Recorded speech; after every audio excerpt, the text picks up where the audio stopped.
आपने कभी सुना है 14 लोक? ये कोई कहानी नहीं, बल्कि एक गहरा आध्यात्मिक रहस्य है।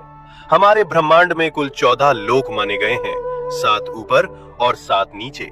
ऊपर के 7 लोक, इन लोकों में आत्मा ऊंचाई की ओर बढ़ती है, ज्ञान, शांति और मोक्ष की दिशा में। भूलोक, ये वो लोक है जहां हम सभी मनुष्य रहते हैं। इसे मृत्यु लोक भी कहा जाता है, क्योंकि यहाँ जन्म और मृत्यु का चक्र चलता रहता है। भूवर लोक, ये लोक भूलोक और स्वर्ग लोक के बीच स्थित है। ये ऊर्जा रूपों का क्षेत्र है जो भौतिक और दिव्य लोकों को जोड़ता है। स्वर्ग लोक, देवताओं का लोक, जहां इंद्र और अन्य देवता निवास करते हैं। अच्छे कर्म करने वालों को मृत्यु के बाद इसी लोक में स्थान मिलता है, जहां सुख, संपत्ति और आनंद की अनुभूति होती है।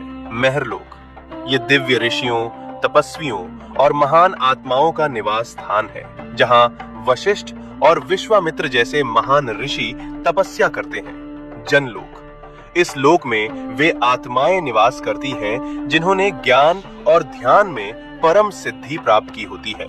यहाँ के वासी ब्रह्मा जी की लीलाओं में लीन रहते हैं। तपलोक, अत्यंत शक्तिशाली तपस्वियों का स्थान, जो शरीर से परे केवल चेतना में स्थित होते हैं। ब्रह्मलोक, यह अंतिम लक्ष्य है, जहां केवल सत्य है, मोक्ष है और ईश्वर का साक्षात्कार होता है।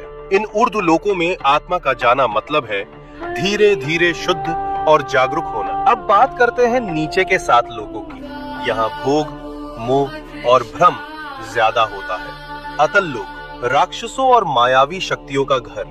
वितल लोक, जहाँ कामनाएं और भोग हावी रहते हैं। सुतल लोक, राजा बलि का लोक। वे दानवीर थे, लेकिन उनमें अहंकार भी था। रसातल लोक, जहाँ भ्रम, लालच और अज्ञान का घना अंधेरा है।